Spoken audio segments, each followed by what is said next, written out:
اور پاکستان مذاکرات کے لیے اپنا کردار ادا کر رہا ہے۔ وہیں پہ اب یہ خبر سامنے آئی ہے کہ وزیر خارجہ محمد اسحاق ڈار کی دعوت پر سعودی عرب کے وزیر خارجہ شہزادہ فیصل بن فرحان آل سعود، ترکیہ کے وزیر خارجہ حقان فیدان اور مصر کے وزیر خارجہ ڈاکٹر بدر عبدالعاطی 29 سے 30 مارچ 2026 تک اسلام آباد کا دورہ کریں گے۔ اب جو یہ ہفتہ شروع ہو گیا ہے، یہ خبریں بین الاقوامی خبروں میں اسلام آباد اور پاکستان نمایاں ہوگا۔ یہ چونکہ جب بات ہوئی تھی نا کہ ثالثی کی یا سہولت کاری کی مذاکرات کی، تو اس میں پاکستان کا نام تھا، اس میں مصر کا نام تھا اور اس میں ترکی کا نام تھا۔ اب سعودی عرب چونکہ ایک سٹیک ہولڈر ہے اس پورے معاملے میں، تو یہ تینوں وزرائے خارجہ اور پھر پاکستان کے وزیر خارجہ بھی اور پھر پاکستان کی حکومت بھی، تو وہ اس سارے معاملے کے اوپر یہ ایک بڑی پیش رفت سامنے آئی ہے اور پاکستان مرکز بن گیا ہے اس موجودہ معاملات میں۔ بھارت کو بہت زیادہ پریشانی ہے، بہت زیادہ تکلیف ہے۔ ترجمان وزارت خارجہ کے مطابق پاکستان میں اب ہماری یہ استدعا ہے کہ جہاں پاکستان ایک اچھا کردار ادا کر رہا ہے تو وہاں پاکستانیوں کے لیے بھی کچھ کیا جائے، ایران سے پٹرول لیا جائے، روس سے لیا جائے، پاکستان کی عوام کا بھلا سوچا جائے اور صرف ذاتی مفادات نہ ہوں۔ ترجمان وزارت خارجہ کے مطابق پاکستان میں اہم سفارتی سرگرمیوں کا آغاز ہونے جا رہا ہے۔ دورے کے دوران تینوں ممالک کے وزرائے خارجہ کے ساتھ اہم علاقائی اور عالمی امور پر تفصیلی مشاورت کی جائے گی، جس میں خطے میں کشیدگی کم کرنے کی کوششیں سر فہرست ہوں گی۔ مہمان وزرائے خارجہ وزیر اعظم شہباز شریف سے بھی ملاقات کریں گے، جہاں باہمی دلچسپی کے امور اور دو طرفہ تعلقات کے فروغ پر تبادلہ خیال کیا جائے گا۔ ڈیفینیٹلی اہم ملاقاتیں تو فیلڈ مارشل کے ساتھ ہوں گی۔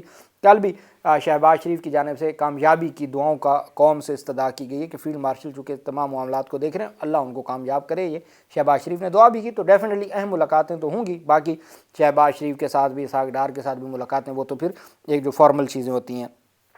ترجمان کے مطابق پاکستان سعودی عرب، ترکیہ اور مصر کے ساتھ اپنے برادرانہ تعلقات کو بے حد اہمیت دیتا ہے۔ اس دورے سے مختلف شعبوں میں تعاون اور ہم آہنگی کو مزید مضبوط بنانے میں مدد ملے گی۔ یہ دورہ ایک ایسے وقت میں ہو رہا ہے جب خطے کو درپیش چیلنجز کے پیش نظر سفارتی روابط اور مشاورت کی اہمیت مزید بڑھ گئی ہے۔ ذرائع کے مطابق اسلام آباد میں 30 مارچ کو 4 فریقی اجلاس منعقد ہوگا۔ اجلاس میں ترکیہ، سعودی عرب اور مصر کے وزرائے خارجہ شرکت کریں گے۔ اجلاس کی صدارت پاکستان کے وزیر خارجہ اور نائب وزیر اعظم اسحاق ڈار کریں گے۔ اجلاس خطے میں جاری کشیدگی کے تناظر میں منعقد کیا جا رہا ہے۔ اجلاس کا مقصد ایران اور امریکہ کے درمیان کشیدگی کو کم کرنے کے لیے سفارتی کوششیں کرنا ہے۔ پاکستان اس عمل میں ایک اہم سہولت کار اور ثالث کے طور پر کردار ادا کر رہا ہے۔ ان مذاکرات کا مقصد خطے میں امن، استحکام اور جنگ کے خدشات کو کم کرنا ہے۔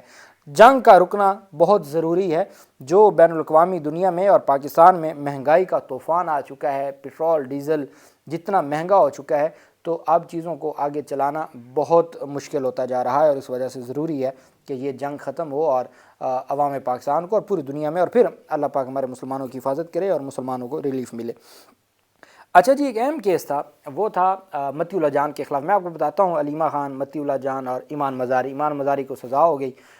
علیمہ خان کا کیس فائنل سٹیج پہ صرف ایک تفتیشی کے اوپر جرا ہے 30 مارچ کو، اور اس کے علاوہ جو ہے وہ متی اللہ جان نے چیلنج کیا تھا ان پر۔ پاکستان تحریک انصاف کا یہ دعویٰ تھا کہ بڑی تعداد میں شہادتیں ہوئی ہیں، اور اس موقف کے لیے پیمز ہسپتال میں وہ رپورٹنگ کر رہے تھے اور سچ تلاش کر رہے تھے کہ گرفتار ہوئے، اور پھر ان پہ منشیات کا بھی مقدمہ ہو گیا، دہشت گردی کا بھی مقدمہ ہو گیا۔ اس کو انہوں نے ان دفعات کو چیلنج کیا۔ اسلام آباد ہائی کورٹ میں کہا گیا جی کہ منشیات کی حد تک تو کیس نہیں بنتا، جو لیب کی رپورٹ ہے، فورنزک لیب کی رپورٹ ہے، وہ نیگیٹو آئی ہے، منشیات تو نہیں تھی۔ پھر اس کے بعد انہوں نے کہا بھی دہشت گردی کی دفعات بھی ختم کریں۔ دہشت گردی کیسے ہو گئی؟